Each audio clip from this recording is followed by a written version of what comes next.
이거 진짜 심각한데. 여러분 안녕하세요. 오늘도 라이언입니다. 2020년 2월, 아직은 먼 이야기 같지만 갤럭시 S11의 공개도 100일 앞으로 다가왔습니다. 그에 맞춰서 여러가지 피셜들도 돌아다니고 있는데요. 그래서 오늘은 여러분들과 함께 현재까지 나온 갤럭시 S11에 대한 모든 정보들을 모아서 이야기해보도록 하겠습니다.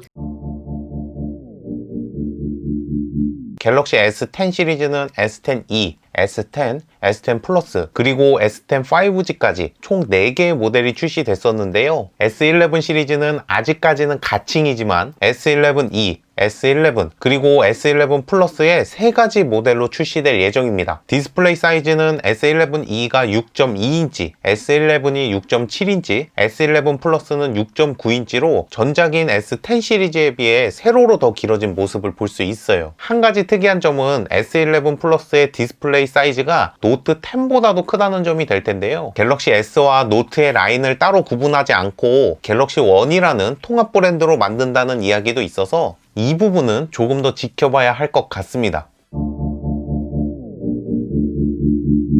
S11 시리즈의 전체적인 디자인도 유출이 되었는데요. 케이스 제조업체 캐드 도면을 바탕으로 만든 온릭스의 렌더링을 보면 많은 분들의 바람과는 반대로 3가지 모델 모두 엣지 디자인을 가지고 있습니다. 더 이상 플랫은 없어요. 전면에서 특이한 점은 좌측과 우측의 엣지뿐만 아니라 상단과 하단에도 곡률이 들어가서 조금 더 미려한 전면 디자인을 볼 수 있습니다. 그리고 측면을 보면 볼륨 버튼과 전원 버튼이 있는데요. 노트 시리즈에서 왼쪽으로 옮겼던 이 버튼들이 다시 우측에 위치하고 있습니다. 후면 디자인을 보면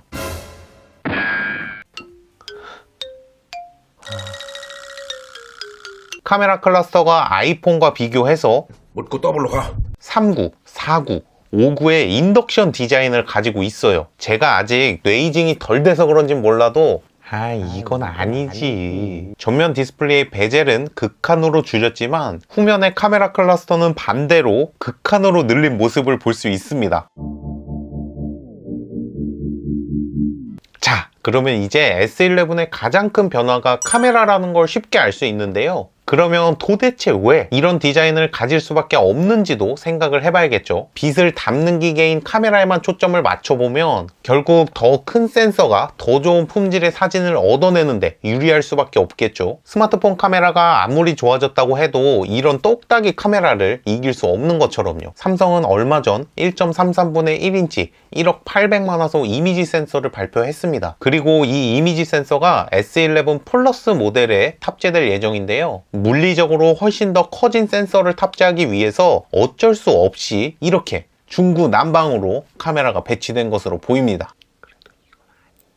하지만 정말 충격적인 디자인만큼 성능도 대폭으로 향상될 예정인데요. 이달 초 삼성전자는 유럽 특허청에 스페이스 줌이라는 상표를 출원했어요. 스페이스 줌은 품질의 손상 없이 피사체를 확대할 수 있는 기능이라고 합니다. 최대 5배의 광학줌을 지원한 것으로 알려진 만큼 얼마나 땡겨서 찍을 수 있을지 기대가 됩니다. 또 최근에는 싱글 테이크 그리고 비디오 스핀이라는 상표도 추가로 출원되었는데요. 싱글 테이크는 짧은 시간에 사진과 동영상을 연속으로 찍어서 그중 가장 좋은 사진을 고를 수도 있는 기능이라고 합니다. 흡사 아이폰 11 시리즈의 향상된 라이브 포토 같은 기능이 될 것 같아요. 또 함께 출원된 비디오 스핀은 5개의 서로 다른 카메라 앵글을 모두 활용해서 동영상을 촬영할 수 있는 기능이 될 것으로 보입니다. 그리고 새로 개발된 센서가 최대 8K 30프레임 촬영이 가능한 만큼 8K 촬영 또한 지원될 예정입니다. 이처럼 늘어난 카메라 개수만큼 다양한 기능이 추가될 것으로 예상되는데요. 이 정도면 정말 충격적인 디자인 이해할 수 있으신가요? 카메라를 제외하고 갤럭시 S11의 셀링 포인트는 또 있습니다. 바로 120Hz의 주사율을 가진 아몰레드 디스플레이가 탑재될 예정인데요. 주사율은 1초에 얼마나 많은 장면을 표시할 수 있을지 나타내는 숫자입니다. 현재까지 출시된 갤럭시는 60Hz, 그러니까 1초 동안 화면을 60단계로 쪼개서 보여주는 거예요. 하지만 갤럭시 S11은 최대 120Hz로 초당 120단계의 화면을 표시할 수 있는 거겠죠. 그래서 이렇게 60Hz의 화면과 120Hz의 화면을 비교하면 120Hz가 훨씬 더 부드러운 느낌을 주게 됩니다. 원 UI가 2.0으로 업데이트가 되면서 애니메이션과 제스처가 조금 더 부드럽게 바뀌었잖아요. 그래서 원 UI 2.0과 120Hz의 주사율은 정말 찰떡궁합을 보여줄 것 같아요. 자, 이렇게 오늘은 현재까지 나온 갤럭시 S11 시리즈의 정보들을 종합해 봤는데요.